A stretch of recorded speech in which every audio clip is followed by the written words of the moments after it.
What's good, family? So today we're gonna be making a tomato ranch dressing, alkaline tomato ranch dressing. And why do we eat alkaline? Because we do not want mucus to be created in our body. And why don't we want mucus to be created in our body? Because mucus creates all diseases. If you have mucus in the nasal passages and you can't breathe, they call that sinusitis. And then once the mucus start to eat away at the cells of the nose, they call it cancer.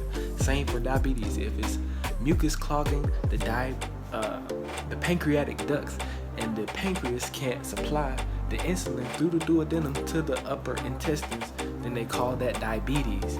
Once the mucus starts to eat away at the cells of the pancreas, then they call that pancreatic cancer. So we do not want mucus being created in our body. So today we're gonna be making a fire tomato ranch dressing. So let's hop over to the kitchen and get to it. Alright, family, we're gonna start with the walnuts, throw those in there, some cherry tomatoes, throw those in there. Now we're gonna do about 3/4 teaspoon of both onion powder and sea salt and 1 date. Drop that in there. That's the pack of dates that I'm using, just in case you wanted to see. Get that blended up. I'm gonna put that salad in that bowl and get ready for this salad.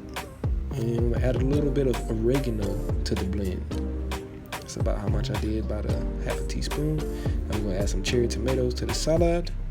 It already looks good. Now we add that tomato ranch dressing to that joint. Just drizzle that thing right on top, you know what I'm saying? This dressing literally came out perfectly for my salad, and you can always add quinoa, you can always add garbanzo beans to the top of your salad to have like a meat replacer type thing. But till the next video, guys, much love, peace.